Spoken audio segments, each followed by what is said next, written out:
Hello ladies and gentlemen, and welcome back to the channel. Today I'm going to be ranking quarterbacks. I'm going to be going by each division. This is not going to be a conference breakdown. This is not going to be a whole NFL breakdown. Not doing 1 through 32, just doing 1 through 4 in each division. And I'm going by who I believe will be the starter this year. So when I get to Cleveland, it's not going to be Deshaun Watson, because he's going to be suspended for at minimum half the season, in my opinion, at minimum. Now this is just going off of what I think they will do with this season. This has nothing to do with last season. This has nothing to do with the past 10 years, aka Tom Brady, although he probably still is the best quarterback in that division. Anyway, going in, let's get right into this. AFC North edition. In first place, I'm going to put Joe Burrow, because he had an absolutely incredible season last year, just his second year in the NFL, and he was an absolute monster at LSU. He just barely nudges out Lamar Jackson, because Lamar Jackson has won an MVP. He has shown that he can be that guy. I think Joe Burrow is just a little bit better than Lamar Jackson is. In third place in the AFC North, we have Mitchell Trubisky. He's better than Jacoby Brissett for sure, and that's who I have as the Cleveland Browns quarterback, even though they just signed Josh Rosen, in which case, still fourth. Give me Mitch over Jacoby Brissett, because hell, Mitch got the Bears to the playoffs with Matt. Going on to the AFC East, in first place is Josh Allen, and that's pretty obvious, because who would compete with him? In second place, I'm just going to go ahead and throw second place. I think I'll put Mac Jones, because Mac Jones has shown us more in the past than Tua has. Tua's got new weapons this year. It's going to be an interesting season in the AFC East. I think the Bills are definitely going to win the division, but as far as quarterback play, I think I'll take Mac over Tua for now. So in third place, it's Tua, mainly because I'm excited to see what he can do with Jalen Waddle and Tyreek Hill. And the Jets, Zach Wilson isn't doing it for me. I don't think Zach Wilson's going to be that good, if I'm being completely honest. I think he can be better than Trey Lance. We'll have to wait and see about that. Trey Lance is in a different division, so regardless. And we're going to hop on down to the AFC South now. So in first place, we have Ryan Tannehill. I don't know if I want to put Matt Ryan or Ryan Tannehill in first here. So I'm going to go ahead and I'm just going to go with Matt Ryan, because we've seen him be a really good quarterback for years now. Ryan Tannehill, he's been really okay, to say the best.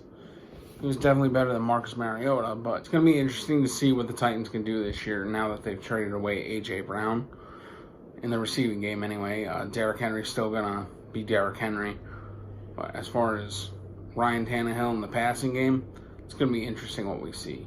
But I still do put Tannehill above Davis Mills. Davis Mills had a pretty good rookie season last year, considering the team he had to work with. Hopefully this year, that team gets a little bit better for him. And then in last place, I have Trevor Lawrence. Trevor Lawrence had an incredible season at Clemson, had an incredible career at Clemson. The guy was an absolute stud. My wife is a Clemson Tigers fan, so trust me, I heard about it.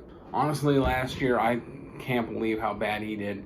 I'm going to blame that on Urban Meyer, even though I'm a Gators fan. I'm still blaming Urban Meyer for that one. Urban Meyer just seemed like he had no clue what he was doing.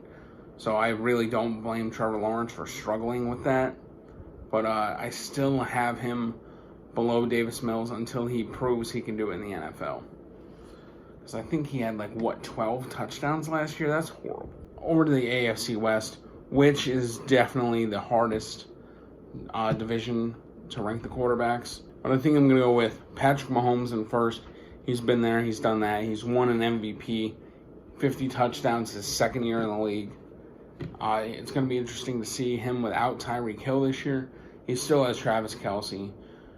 Juju can be a good 2 as long as the defense is primarily focusing on Kelce. And it'll be nice for Juju to have a quarterback that can throw more than 7 yards. I'm wearing the Roethlisberger jersey. I love Ben, but last season he was He just wasn't Ben anymore. All right. In second place, I'm going to have Justin Herbert.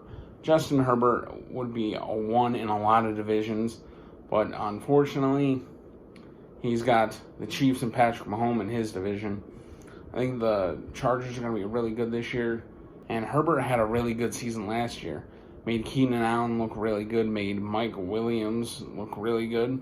Mike Williams got paid because of it, and he's back with him again. So I think Justin Herbert's going to have a really good season. I think he might have a better statistical season than Mahomes, but I'd still prefer Mahomes as my quarterback because I think the Chargers have a better team around Herbert. In the third place, I'm going to have Russell Wilson. Russ did a lot of good things all that time he spent in Seattle, so it's going to be interesting to see him under a new head coach with a new playbook, a new team. He does have some pretty good wide receivers. Tim Patrick, Jerry Jeudy. I know I said the wide receiver 3 first. Tim Patrick, Jerry Jeudy, and Cortland Sutton. I think those 3 can look really good with Russ throwing them the ball as opposed to Drew Lock. And then in last place for the AFC West, I have Derek Carr. Derek Carr is a very mid quarterback. He's definitely not bad, but he's not great either. I think it's going to be I think it's going to be very interesting to watch the Raiders play this year. With Devontae Adams and Hunter Renfrow, Derek Carr's got some good weapons with him. So AFC West is going to be nuts. Now we're hopping up to the NFC North. And in first place, I have the back-to-back MVP Aaron Rodgers. Although he doesn't have Devontae Adams anymore, so I'm going to have to see what he can do with, who's even there? Alan Lazard, Sammy Watkins. It's gonna be interesting. In second place, this is tough between Kirk and Goff, but give me Kirk Cousins.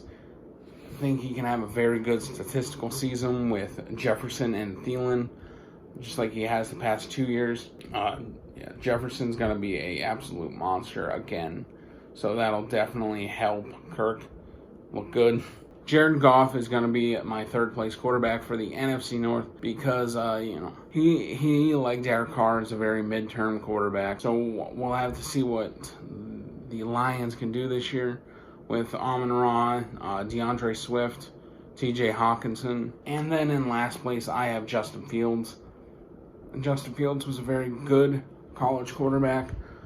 But right now, his best weapon is Darnell Mooney. Mooney's not bad, but he's definitely not. I don't even know if I'd have him in the top 20 wide receivers, if I'm being completely honest with you. So it's going to be very interesting to see what Justin Fields can do with that very bad Bears team. Maybe he can win some games. Hopping over to the NFC East now, I'm going to have Dak in first place. Dak has shown that he can be a very good quarterback in the past. He was having an incredible season a couple years ago before, his foot decided to face the wrong way. He looked scared last year to fully run. Hopefully this year he'll be back to his full form and can be a very capable quarterback. I still don't think the Cowboys are going to win the division, though. Although Dak, in my opinion, is the best quarterback. In second place, I think I'm going to have to put Jalen Hurts. Hurts was more of a dual threat quarterback last year, way more focused on running than he was passing. He wasn't horrible at passing either. I think he can take a step up this year and be a Lamar Jackson light. I don't think he's going to be winning the MVP or anything, but I think he can have a very decent season. In third place, we have the team hopper, Carson Wentz. That guy cannot seem to stay anywhere. Nobody really wants to keep him around. And he's not a terrible quarterback. I don't know. I think it's more of a personality issue. I think he's having trouble being on the same page with his wide receivers. I'm going to have to go ahead and put Carson Wentz third. And in fourth place, it's Daniel Jones because, let's be honest, would any of us be surprised if Daniel Jones was wasn't the starting quarterback by the end of the season for the Giants? Because I wouldn't be surprised at all. Down in the NFC South, we're going to go ahead and throw Tom Brady at number 1 because, he's Tom Brady. He still puts up an insanely good statistical season every year. Who does he have to compete with? Jameis Winston, Baker Mayfield, and Marcus Mariota. Yeah. In second place, I am going to have Jameis, though. He did have that 30 for 30 year a few years ago with the Buccaneers, and he was starting off pretty good last year before he got hurt. Maybe he can be good again this year, especially with Michael Thomas coming back. Who knows what's going to happen with Alvin Kamara. In third place, I have Baker Mayfield. Yes, I have Baker Mayfield over Sam Darnold. Mayfield also got hurt last year, and he played through it like a crazy man. His shoulder was really messed up. I think he had a torn labrum. You can't throw the ball too good when you have a torn labrum. Even when it's in your non-throwing arm. He looked messy last year, but I think he can have a pretty decent season, better than Sam Darnold had last year, just to make the Panthers look a little bit better. And in last place, we have Marcus Mariota. We haven't seen Mariota start a lot of games in a long time. It's been 3 years. Does that sound right? 3 years? Not entirely positive. I know it's been a hot minute, though. And I would not take Marcus Mariota over Sam Darnold or Jameis. And definitely not over Tom Brady. And in the last division, I'm going to take Matthew Stafford in first place. He did really good with that freaking team in Detroit for so many years. And then last year, he finally had a good head coach. He finally had good weapons around him, and he won the freaking Super Bowl. So I'm going to go ahead and take Matthew Stafford first. In second place, I'm going to take Kyler Murray. Kyler always starts off pretty good, and then he falls off because I think he just gets hurt from being thrown to the turf so many times. He's a tiny guy. But, yeah, he always starts out really good. And third place, I'm going to take Trey Lance with hopeful upside over Drew Lock over in freaking Seattle, because Drew Lock is horrible. I have Drew Lock ranked 32nd out of the starting 32. No thanks on the Drew Lock. I'll definitely take the hopeful upside of Trey Lance. But yeah, that's gonna do it for this video, ranking all the NFL starting quarterbacks. Let me know what your rankings are, and if you liked, be sure to hit the like button and subscribe if you guys are new. Peace out.